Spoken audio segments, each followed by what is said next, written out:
नमस्कार दोस्तों, अगर आप एक सेकंड हैंड कार खरीदने की सोच रहे हैं या उसी कार को बेचते हैं तो आपको 30% की जीएसटी देनी पड़ेगी।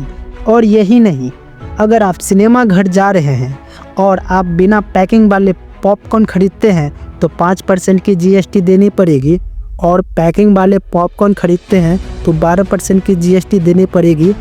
और अगर कैरेमल वाले पॉपकॉर्न यानी कि उसमें चीनी मिला दी जाती है तो उसके लिए आपको 18% की जीएसटी देनी पड़ेगी।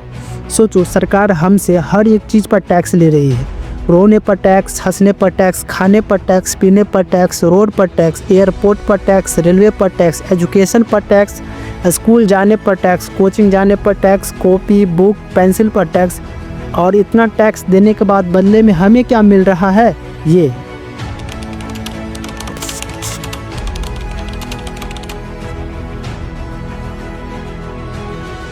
अरे हमारा वही पुराना 6 दिन लौटा दो ना, जिसमें 400 रुपये सिलेंडर मिल रही थी। अरे जनता भी कह रही है नहीं चाहिए इतने अच्छे दिन, वो हमारे पुराने दाल चावल वाले दिन ही लौटा दो।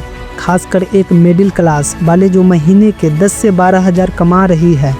इन रेजिंग प्राइसेस और ज़रूरतों की चीज़ों पर महंगाई को देखते हुए जब तक एक आम आदमी अच्छी ज़िंदगी जीने की कोशिश करते हैं तब तक सरकार का कोई नया झमेला सामने आ जाता है।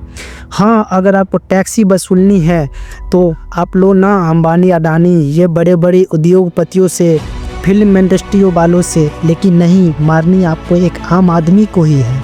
मोदी जी, आप एक वीडियो में बता रहे हैं एनडीए सरकार ने पिछले 10 साल में ये सुनिश्चित किया है कि गरीब और मिडिल क्लास वालों को लगातार टैक्स से राहत मिलती रही है।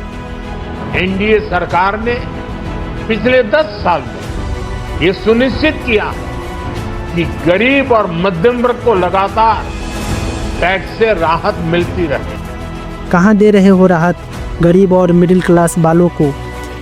आज भी एक आम आदमी जो महीने के 10 से 12 हज़ार महीना कमा रहे हैं उनसे तो आप 3 से 4 हज़ार महीने के टैक्स वसूल लेते हो। मोदी जी, हम जानते हैं कि एक परिवार को चलाने के लिए घर के एक बड़े सदस्य को कमाना पड़ता है, उसी तरह देश को चलाने के लिए एक सरकार को टैक्स वसूलना पड़ता है। लेकिन टैक्स इतना ना वसूला जाए कि एक आम आदमी की ज़िंदगी अर्थ व्यर्थ हो जाए। एक आम आदमी उतना ही टैक्स दे रही है जितना कि एक अमीर आदमी, चाहे वो दूध, घी, पनीर, तेल, मसाला, पॉपकॉर्न, इन सब पर टैक्स ले रहे हैं, कोई आपत्ति नहीं है। लेकिन एजुकेशन पर टैक्स ले रहे हो, क्या ये न्याय की बातें लगती है? मोदी जी, आप तो कहते हैं बेटी बचाओ बेटी पढ़ाओ, कहाँ से बेटियाँ पढ़ेगी जब आप एजुकेशन पर 18% टैक्स ले रहे हो?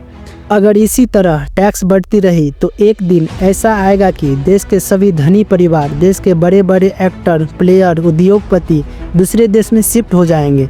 लेकिन एक आम आदमी क्या करे? उनके पास इतना पर्याप्त धन है जो दूसरे देश में जाकर सेटल हो सके। अगर इसी तरह धनी लोग, बड़े बड़े एक्टर, बड़े बड़े खिलाड़ी, उद्योगपति फॉरेन कंट्री में सेटल होते रहेंगे तो एक दिन ऐसा भी आ सकता है जिससे हमारे देश की अर्थव्यवस्था बिगड़ने लगेगी। इसी विषय में हम और डिटेल से बात करेंगे, लेकिन इस वीडियो में नहीं, अगले वीडियो में। अभी के लिए बस इतना ही। जय हिंद।